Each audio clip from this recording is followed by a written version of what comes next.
Il y a des films qui avaient tout pour réussir et qui ont été des désastres industriels, à tel point que certains ont changé à jamais l'industrie du cinéma. C'est le cas de ces 4 films dont on va vous parler aujourd'hui, avec des conséquences qui perdurent encore aujourd'hui. Qu'est-ce qui a amené à un tel flop? On vous explique tout ça. John Carter. Vous avez sûrement tous entendu le nom John Carter, une super production de Disney. Malheureusement, si on s'en souvient, c'est parce que c'est une des plus grosses catastrophes au box-office de l'histoire du cinéma. Le film est un projet maudit, il aura fallu 100 ans pour le réaliser. Pour comprendre pourquoi, il faut remonter jusqu'en 1917. À cette époque, le premier livre d'une série de 11 romans sort sous le nom de Une princesse de Mars. L'histoire d'un homme qui se retrouve téléporté malgré lui sur Mars. Il découvre alors que la planète n'est absolument pas déserte, et comme la Terre, elle a ses propres peuples, ses cultures et ses animaux. Il va donc devoir se battre pour survivre et en protéger ses habitants. À l'époque, c'est inédit. Tout un nouveau genre naît, les humains qui découvrent d'autres planètes et qui doivent survivre dans un environnement lointain. Ça va inspirer des œuvres comme Dune ou encore Star Wars. Cette histoire, elle intéresse beaucoup. Évidemment, le cinéma voilà un super roman adapté. La première tentative, c'était en 1931, lorsque le réalisateur des Looney Tunes veut en faire le premier long métrage d'animation du cinéma. Le problème, c'est qu'à part lui, personne n'est très chaud, donc après 50 prod, c'est poubelle. La deuxième tentative aura lieu 40 ans plus tard. Alors que Star Wars vient de sortir, Disney se dit qu'ils devraient eux aussi faire un film dans l'espace. Pendant des années, le projet va être envisagé. En 90, même Tom Cruise veut jouer dedans avec Julia Roberts. Malheureusement, les effets spéciaux sont trop ambitieux pour l'époque et le projet retourne au placard. Ce n'est que 10 ans plus tard, avec l'avènement du numérique, qu'un producteur achète les droits et décide de relancer le projet avec la Paramount. Plusieurs réalisateurs se succèdent, il y en a même quelques-uns un peu connus, sauf qu'en 2006, les droits qui avaient été achetés arrivent à leur fin. L'histoire aurait pu s'arrêter là, mais un des grands réalisateurs de Pixar a fait pression sur Disney pour qu'il rachète à nouveau les droits. L'un des papas du monde de Nemo et Toy Story. Rien que ça, il meurt d'envie d'adapter Une princesse de Mars au cinéma. Et même si Disney n'est pas hyper chaud, ils finissent par céder. C'est comme ça, au bout de 4 essais, que va vraiment débuter la production de John Carter.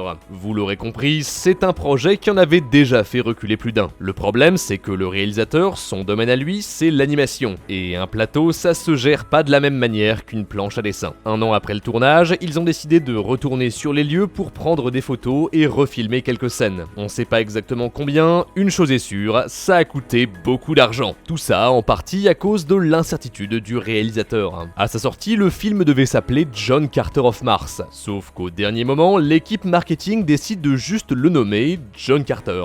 Déjà parce que selon une étude, les films avec le mot Mars dans le titre ne sont jamais des succès. Ça commence bien. Mais aussi parce que Disney venait de sortir le film Milo sur Mars. Vous ne le connaissez pas, c'est normal, il fait aussi partie d'un des plus gros flops du box-office. Regardez-moi cette horreur. Du coup, Disney a plus trop envie d'entendre parler de cette planète, quitte à rendre le titre pas clair du tout. Je veux dire, c'est qui ce Carter? C'est un film d'action comme John Wick, Jason Bourne, Indiana Jones?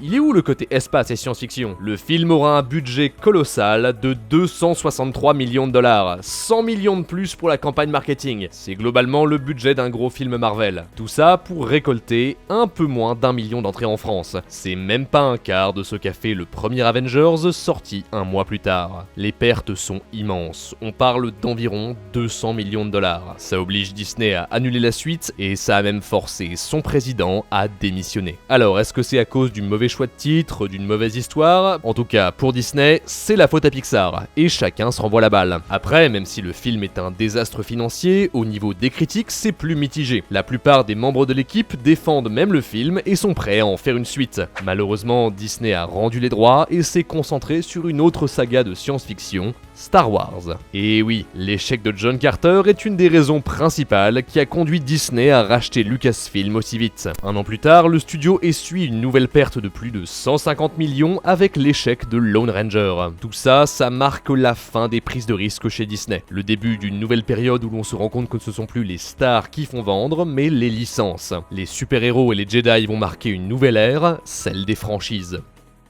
L'île aux pirates. Avant Pirates des Caraïbes, il y avait déjà des films de pirates. Ça existe depuis très longtemps, mais c'est un genre qui coûte cher. C'est le cas du film L'île aux pirates sorti en 1995. On suit une pirate dont le père vient d'être assassiné. Elle hérite donc d'une partie d'une carte au trésor, il y a 3 bouts en tout, elle va devoir les retrouver pour espérer mettre la main dessus. Le projet est conduit par la société de production Carolco, célèbre pour avoir produit Rambo ou Terminator 2, des gars solides. Qu'est-ce qui pourrait bien mal se passer? Au début des années 90, la société s'endette beaucoup. Ils veulent se refaire les poches et quoi de mieux que de produire un film de pirate? Il y en a pas beaucoup sur le marché, ce sera forcément original avec un succès à la clé. Ils abandonnent tous leurs projets, les revendent à d'autres producteurs et vont tout miser sur ce film. Budget 60 millions de dollars, autant que Golden Eyes sorti la même année. C'est leur dernier espoir de survie, il faut que ça marche. Vous vous en doutez, si on vous en parle, c'est parce que, voilà quoi. Le tournage a été très vite retardé, du coup le budget augmente énormément. Mais ce n'est malheureusement pas le seul problème, le tournage est catastrophique. Le chef-op est tombé d'une grue et s'est cassé la jambe, la chaleur de la Thaïlande est insoutenable, tellement qu'une partie de l'équipe tombe malade. Filmer dans la jungle, ce n'est jamais une bonne idée. C'est un peu l'endroit maudit du cinéma, les réalisateurs s'y sont confrontés et s'y sont souvent cassés les dents. Apocalypse Now étant sûrement le meilleur exemple. L'île aux pirates n'est pas au niveau. Les accidents restent beaucoup trop nombreux, le réalisateur oblige les acteurs à faire leurs cascades eux-mêmes. Ils en ressortent plein d'échymoses et de blessures. L'actrice principale raconte en interview qu'elle a raté une cascade. À un moment, le réalisateur licencie le chef opérateur après une dispute, c'est du coup une vingtaine de personnes qui démissionnent avec lui. À la fin, certains coûts ont été payés par le réalisateur lui-même, car le studio ne pouvait plus. C'est la faillite. Le pire, c'est que l'équipe raconte que le film a connu énormément de dépenses inutiles. Des caméras en trop, des déjeuners, des bouteilles en quantité astronomique, ils ne savaient même plus quoi en faire. Après tous ces drames, le film peut sortir. Le studio mise sur une grosse commercialisation. Un quart du budget, il tente le tout pour le tout, mais le film n'attire personne. La société de distribution est censée aider le film, mais c'était la MGM à l'époque, et elle était en train d'être vendue. Au milieu de plein de procès, l'île aux pirates, c'est pas vraiment leur première préoccupation. Et pour rien arranger, le film n'est pas bon. La plupart des acteurs le disent, c'est une des raisons pour laquelle il y a eu si peu de publicité. Il y a eu trop de changements d'équipe, de scénario, ça finissait par être n'importe quoi. Regardez le moment où ils trouvent le trésor. On dirait des jouets d'enfants. Au final, il va taper les 100 millions de budget, près du double de ce qui était prévu. Résultat, sans surprise, Carolco fait faillite. L'erreur leur a coûté très cher. Pour eux, c'est la fin. Ils ont signé leur dernier film. En 2014, le Time décrit le film comme l'un des pires flops de l'histoire. Il figure même dans le Guinness World Record en tant que plus gros échec du cinéma. Si on peut accorder une chose au film, c'est que s'il avait marché, Pirates des Caraïbes n'aurait peut-être pas eu autant de succès. Malgré tout, c'est un genre qui reste très peu produit. C'est triste, mais c'est juste pas rentable.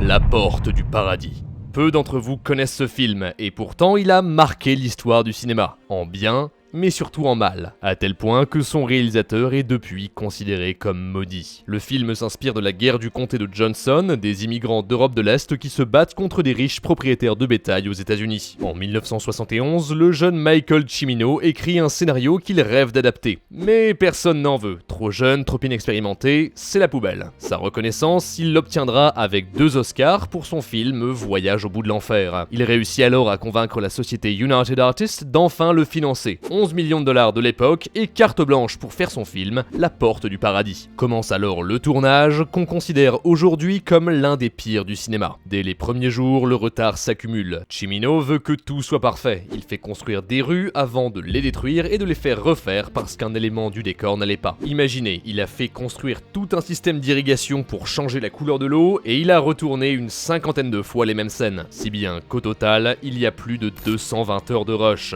400 000 mètres de pellicule. Rendez-vous compte, c'est la distance Paris-Clermont-Ferrand. Chaque jour, c'était 200 000 $ qui partaient et l'équipe en a très vite eu marre. Par exemple, vous êtes acteur, ça fait 10 jours que vous attendez votre scène, enfin on vous dit que c'est votre tour, et paf, après votre prise, le réalisateur décide de tout arrêter pendant 1 heure, tout ça pour qu'un joli nuage passe dans le cadre. C'était infernal. On en était à un point où tout le monde l'appelait l'Ayatollah. United Artists envisageait sérieusement de virer Cimino pour le remplacer. Heureusement, le tournage a pris fin, mais c'est pas encore terminé, parce que le film, il a bien fallu le monter. Selon la rumeur, Cimino aurait changé la serrure de la salle de montage pour qu'aucune personne du studio ne puisse voir le film avant qu'il ne soit entièrement fini. Enfin, après des mois tout content, il va voir ses producteurs et leur montre son chef-d'œuvre. 5 heures et 25 minutes de film. Il rassure tout le monde direct, vous inquiétez pas, je vais couper 15 minutes. Évidemment, ça ne passe absolument pas, les producteurs veulent le jeter dehors, mais Cimino promet qu'il va remonter tout ça et le raccourcir à 3h30. Le film sort dans cette version en novembre 1980. L'entracte arrive, gros silence dans la salle, tout le monde déteste le film. Il reste une semaine à l'affiche avant que le studio ne le retire et reporte sa sortie mondiale. Finalement, en avril 1981, sort une nouvelle version de 2h29, mais les gens ne sont pas beaucoup plus emballés. Avec un budget qui a été multiplié par 4, le film essuie une perte colossale de 40 millions de dollars. Aujourd'hui, avec l'inflation, on est presque à 130 millions. Cimino disparaît quelques années avant de réaliser un nouveau film qui sera dénoncé comme raciste dès sa sortie aux États-Unis, en plus d'être un nouveau flop. Voilà, quand je vous disais qu'il était maudit. Par contre, pour United Artists, c'est pire, ils font carrément faillite. Le studio est vendu alors que c'était un des plus gros de l'époque. James Bond, la Panthère Rose, Rocky, tout ça, c'était eux. L'impact sur le cinéma est énorme. C'est la fin de ce qu'on appelle aujourd'hui le nouvel Hollywood. 10 années de renouveau dans l'industrie durant lesquelles les réalisateurs avaient carte blanche pour leurs films. Mais là, avec un tel échec, les studios vont redevenir beaucoup plus frileux. Hors de question de revoir ça se reproduire. Bon, même si en 99, le Times range le film dans les 100 pires idées du 20e siècle, aujourd'hui, paradoxalement, c'est devenu un chef-d'œuvre du 7e art. Des notes incroyables sur les sites de critiques et encore aujourd'hui, des articles lui rendent hommage. Après, notons aussi que c'est sûrement le pire film concernant le bien-être animal. Des vrais combats de coqs filmés, des vaches, des poulets et des chevaux tués, il y en a même qui ont explosé à la dynamite. Même à l'époque, on appelait déjà au boycott. C'est en grande partie à cause de ce film que maintenant on écrit « Aucun animal n'a été blessé durant ce tournage ». Comme quoi, même dans l'horrible, il y a du bon. Sahara.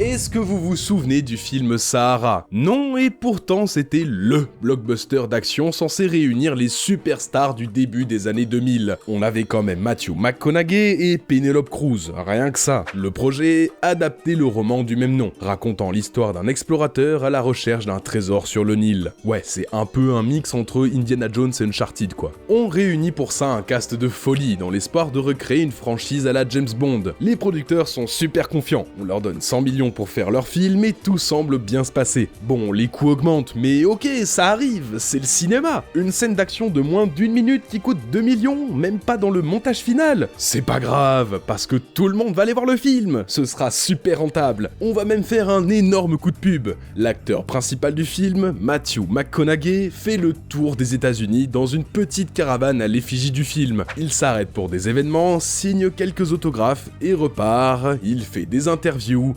partout. Il a même tenu un blog pour raconter son voyage sur le site de MTV. Bref, ils se sont donné les moyens. Aucune raison que ça ne fonctionne pas. Et en plus, quand le film sort, y a pas de gros film en face. Aucune concurrence. Là, y a tout pour réussir. Mais non, c'est un énorme échec. Le public n'aime pas trop, les critiques descendent l'intrigue, le trouvant stupide. Sauf que des blockbusters avec un scénario illogique, c'est pas ce qui manque. Ça les a pas empêchés de performer. Selon le directeur financier du film, c'est un peu plus de 100 millions de dollars de pertes. Avec l'inflation, on arrive aujourd'hui à 140 millions. En 2007, le Times publie un rapport dans lequel il dissèque le budget de Sahara. Tout ça pour montrer comment les films hollywoodiens peuvent coûter extrêmement cher, avoir tout pour réussir et pourtant faire une banqueroute totale. Ils ont répertorié toutes les dépenses, du salaire des acteurs au prix du carburant pour les bateaux, presque 200 000 dollars quand même. Le truc, c'est que l'auteur des bouquins, il était pas super content. Il a attaqué le producteur du film en justice pour 100 millions de dollars. Tout ça parce qu'il n'a pas été consulté pour le scénario. Tout aurait pu être réglé calmement, mais non. Le producteur sort un contre-Uno. Il poursuit l'auteur à son tour pour tentative de chantage et sabotage du film. Les deux se sont rejetés la faute pendant des années. En 2007, le juge dit que c'est le producteur qui a raison. En 2008, c'est un autre juge qui déclare que c'est l'auteur. Et en 2009, c'est le contraire. Finalement, aucun des deux n'a gagné, même pas un centime. Ouais,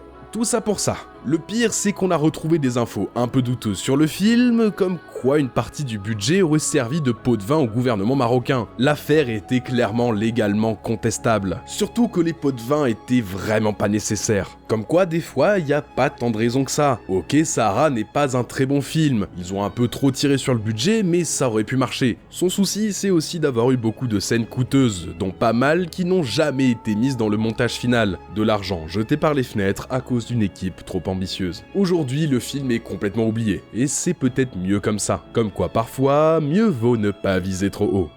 Le pire, c'est que les films dont on vient de vous parler, ils ne sont pas forcément mauvais. Même Sahara ou L'île aux pirates, c'est loin d'être des bouses. Personnellement, j'aime beaucoup John Carter. C'est un film dynamique, divertissant, avec une fin intelligente. J'avoue que même si je sais que c'est peu probable, au fond de moi, j'espère qu'on aura un jour une suite. Ce que ça montre, c'est que le succès d'un film repose souvent plus sur sa production que sur sa qualité. Même le meilleur des films sera un échec si personne n'en parle. Au contraire, dépenser des dizaines de millions dans la publicité ne garantit pas qu'un film va être rentable. Si le produit final est creux, banal, alors personne n'aura vraiment envie de le voir. Le point commun entre tous ces films, c'est le manque de communication. Des réalisateurs trop ambitieux, des producteurs fermés sur eux-mêmes. Si ces gens avaient pu mettre leur ego et leurs différents côtés pour travailler ensemble, alors peut-être que leur film aurait été rentable. Le cinéma, c'est un art collectif. Vouloir tout faire tout seul, c'est la meilleure manière de tout rater.